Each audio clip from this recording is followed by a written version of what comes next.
And particularly with AI, you have the ability then to draw upon that data, analyze it in a way that you didn't have before. Oftentimes we get caught up in the numbers and the data, but we have to always remember that that data represents an impact on someone somewhere. Every piece of metric, every data, every KPI has a value. We now have the ability to identify a wide range of KPIs, but then identify and analyze the gaps in that data.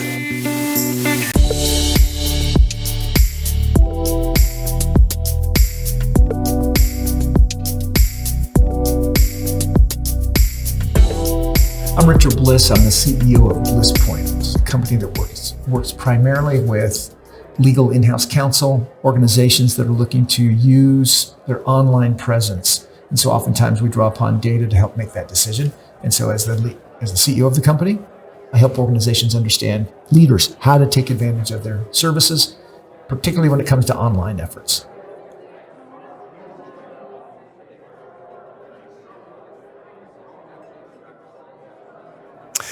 Data analytics has become much more important in many areas of an organization in today's world, particularly if you're talking about legal.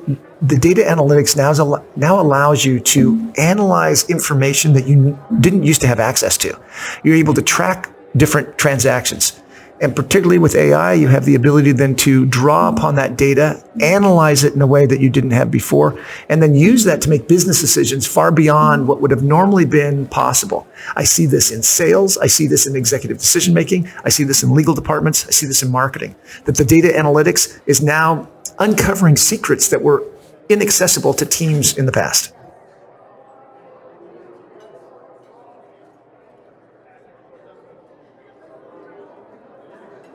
One of the big differences in the legal industry when it comes to data analytics is the speed of data. That in sales, speed happens very quickly, right? You have the transaction, you have the business. In marketing, things are happening where something's put into the market and then you get that immediate feedback. And it's easy sometimes to track those data points. In the legal operations space, it's a whole different cadence of data. Oftentimes, decisions are being made that has an implication over a quarter or sometimes a half a year or a year. And it's harder to keep track of all of that data and analyze it in the past. But now you have the ability to track those KPIs and then analyze over these trends versus transactional activities that happen in other parts of the business.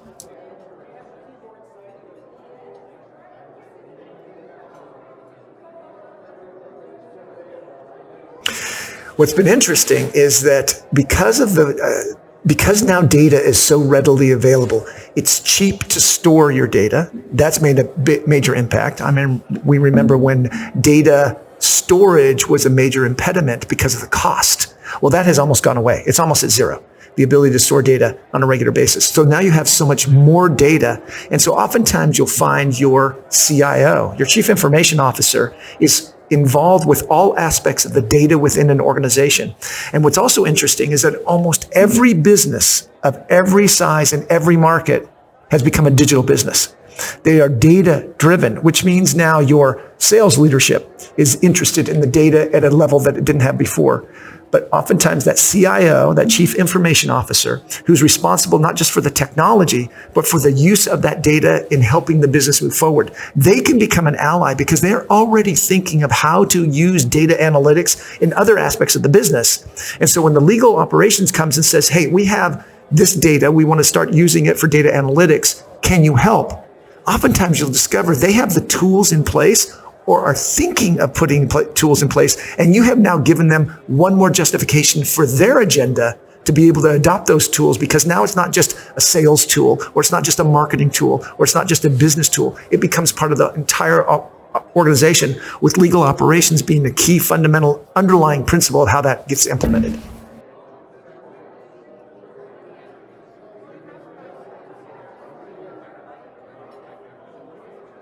You know, it becomes a challenge when trying to implement changes within a legal organization if the general counsel isn't on board. Now, fortunately, we're seeing that impediment slowly go away.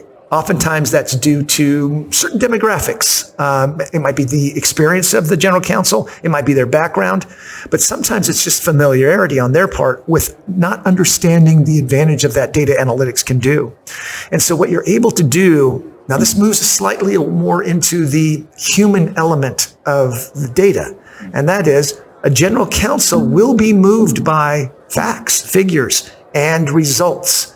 And so what you can do is use small pilot programs where you show an increase in effectiveness, efficiency, or impact by deploying a small, low cost, low risk, low impact, but significant enough that the general counsel can see that if deployed in a broader scope, it can have a bigger impact.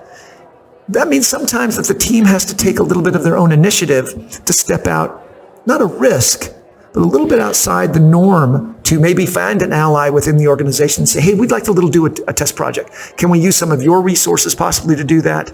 Or you find people within the organization, the legal operations, who are passionate about this and are willing to step outside their normal role to add their own personal input, personal time, personal resources to see this happen. I've seen this time and time again, is while the overall data isn't available, the passion of a key individuals within the organization can move a project forward simply because they're willing to take their own personal risk to make that happen. And then once it happens, they have a case study to put in front of the general counsel, who now can see introductory results that they then can be convinced, okay, well, let's take the next step. It's often that first big step of saying yes that the general counsel thinks, okay, this is going to take more of our resources. We don't know what's going to happen. We have other initiatives that we're trying to pursue. And that's usually where you run into the hesitancy. But if you can find those small proofs of concept, roll those out, and then roll those up to the general counsel, oftentimes now you'll find a receptive audience.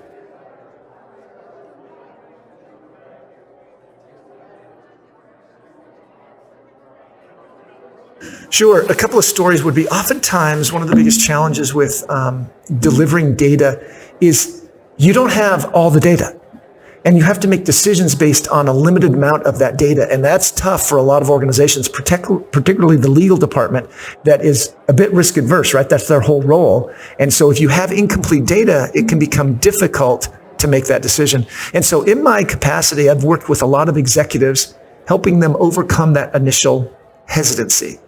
And then what you do is you begin to say, okay, what would we like to change, or what would we like to see as an outcome?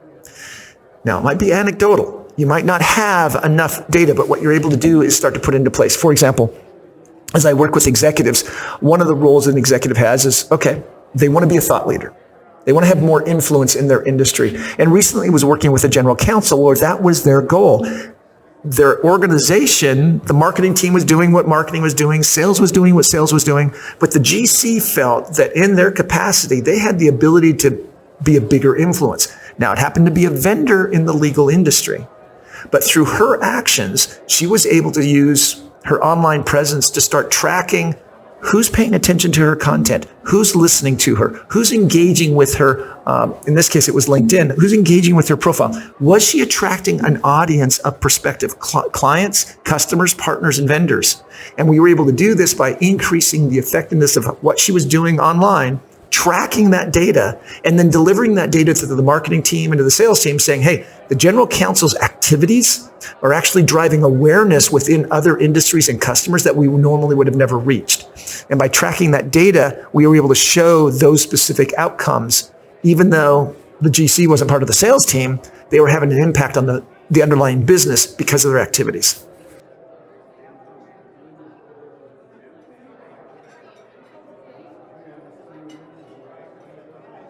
The best way is to think about, what would we say, the human element, right? Oftentimes we get caught up in the numbers and the data, but we have to always remember that that data represents an impact on someone somewhere. It might be a customer, it might be a vendor, it might be fellow employees. And so when we can tell a story that shows how the human element is part of the data, the human outcome, whether that's more efficient work. And so as overall, the workload of our employees has dropped while the efficiency and productivity has gone up. If you start at the end and talk about the outcome, Now you get to talk about the narrative of how you got there. This happened, which caused this to happen, which had this outcome. That story narrative can be done with KPIs. We implemented this data set. It caused us to see these KPIs change, which caused this outcome to happen. That narrative is natural to all of us as human beings because we understand the beginning, the middle, and the end. Unfortunately, what you see is a lot of times when the KPIs are delivered, they're delivered as a whole set. Here's all the data. And yet an executive, particularly an executive, is saying, okay, what do you want me to do with that data? But if you tell the story of here's the problem, here's how we implemented the data, here's what the data showed, and here's the changes we made based on that data for good, or the data pointed out something good, or the data pointed out something bad, we made those changes. Now that executive decision maker is seeing the narrative of, oh, you now want me to help guide us away from the bad or towards the good. And that means budgets get to be implemented. That means resources get to be applied. You suddenly have the executive themselves, the decision maker, part of the narrative, and now they can see how they can do the next chapter of that story.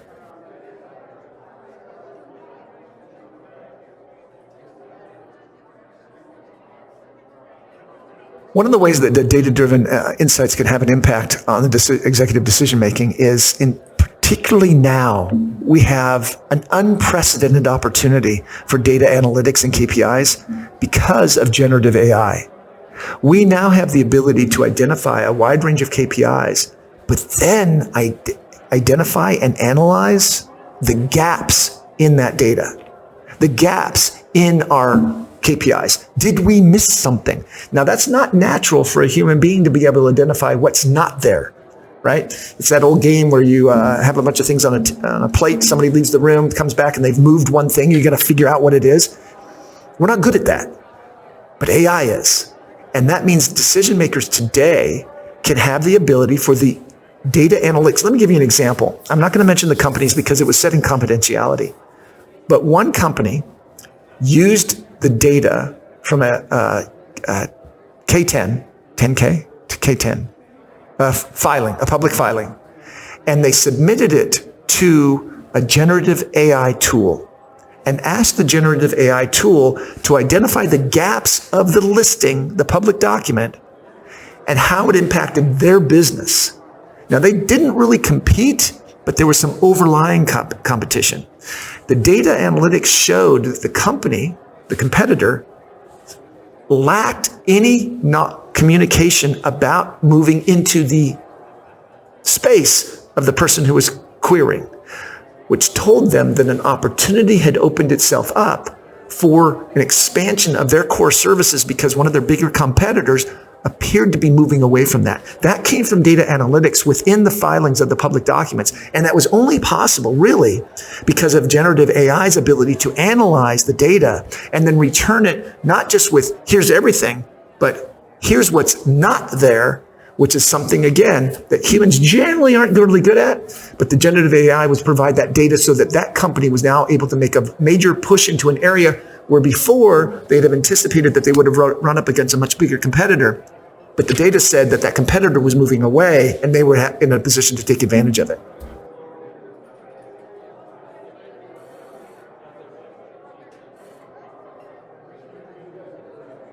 I think an unprecedented opportunity for legal ops individuals to use online social tools to help build a following and influence on around how they're using legal ops and KPIs, because this is kind of a new area.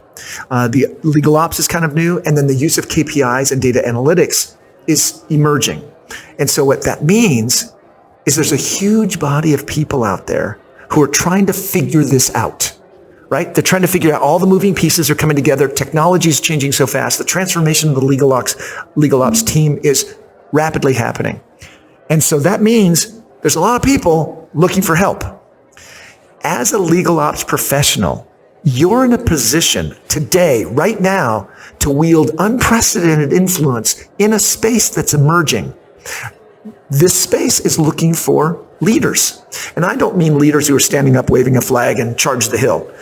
We're talking about leaders who have insights into best practices, insights into technology, insights to which KPIs have the most impact. And LinkedIn provides an unusual opportunity for those individuals to share their knowledge, their insights, the advantages they get, because they're not giving away any proprietary information about their organization, but they are in a position to say, as a legal ops professional, here's 2 of the things that we've discovered have helped us be successful in using KPIs to become more efficient or to become more impactful for our customers.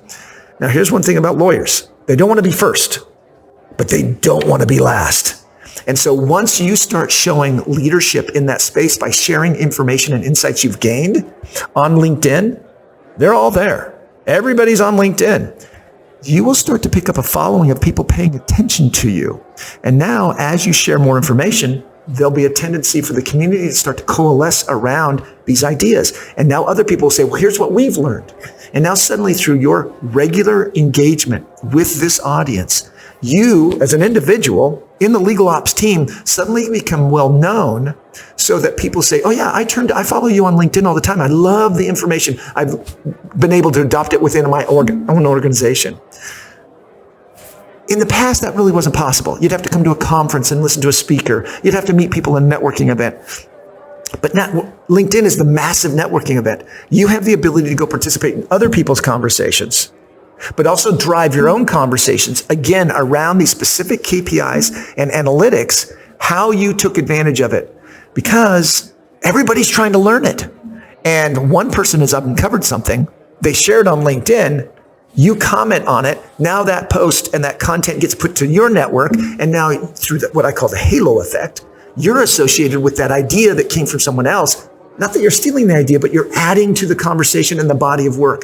And now a community starts to coalesce of legal operations professionals connecting with each other and sharing that content in such a way that they all start to learn which KPIs are most effective. How did you implement it? What was the argument you used with your GC? How did that impact the larger organization? All of that starts to happen because now the analytics are being shared. And again, it's not proprietary. You're not saying any details, but you're explaining the outcome and the impact. And LinkedIn's a perfect place for that to happen.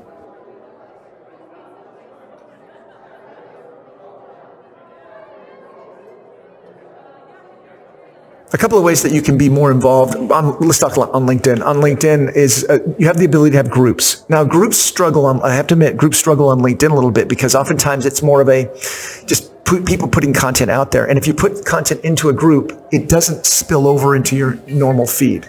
And so you have to be active on the group. You have to go into the group. You have to read the content and consume it. But it is a natural place for that to happen. It can also happen on Facebook groups. But also it happens in communities like legalops.com, where you can go onto their website, be part of the community, and share your insights there as well. But LinkedIn, oftentimes the easiest way is for you to simply go and find people to comment on their conversations. The way the LinkedIn algorithm works is it'll start to bring that kind of information into your feed, and it'll start to take your content and put it into other people's feeds. And so it becomes a natural collating of information by the algorithm where you just naturally, because you're commenting on it, you're engaging with it, you're creating content, it'll start to form its own virtual group of individuals. Or you can participate in a group on LinkedIn itself. But again, that takes, in my experience, it's one extra step to remember to go into the group, to ask the question, to get the answer. And oftentimes that extra step, while seems simple, not a lot of us have time to just go and just consume that. And so instead, it's much easier to open up our feed, and then LinkedIn's algorithm has said, oh, you want to learn more about legal ops KPIs? Here, I'm going to feed your feed with that kind of information. And so it becomes much easier to do that. When we comment on other people's content related to the very specific thing we want to see more of, and in this case, KPIs, analytics around legalops.com.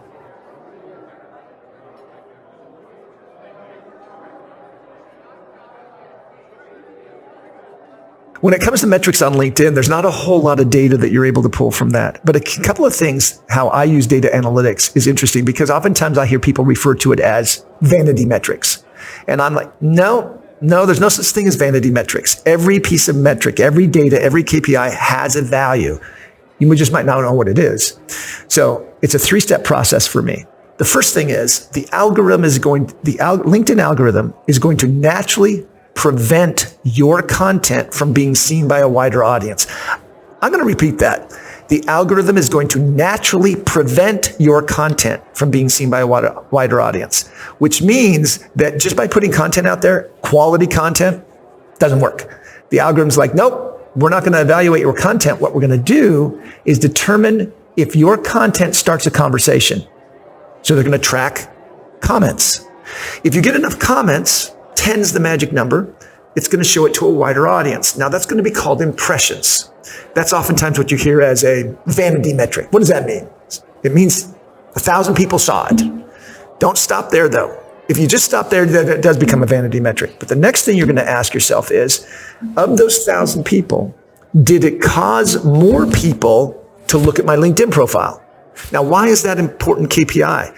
Because that tells you if the content you're sharing or posting or commenting on is driving interest in you, not just your idea, but you. Now, this means your LinkedIn profile needs to be optimized to speak to that audience.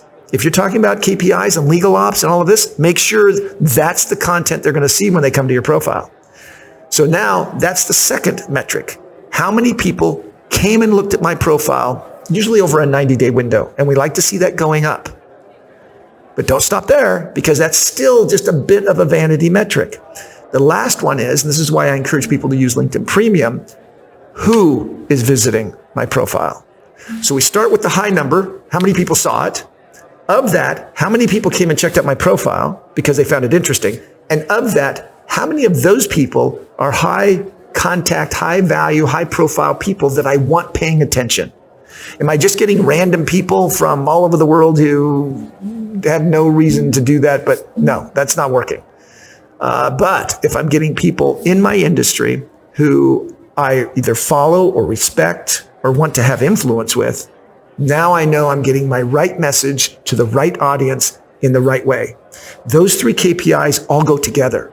The impressions, the profile views, and then the actual identity of who those people are. Now I can determine, whether I'm in legal ops, sales, it doesn't matter. I can now determine whether I'm reaching the right audience with the right message at the right time.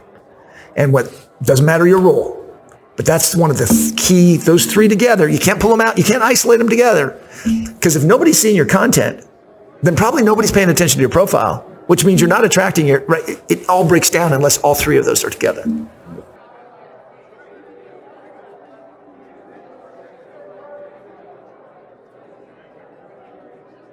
Yeah, I have one thing.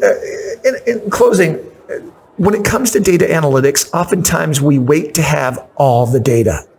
And in today's world, that's just not possible.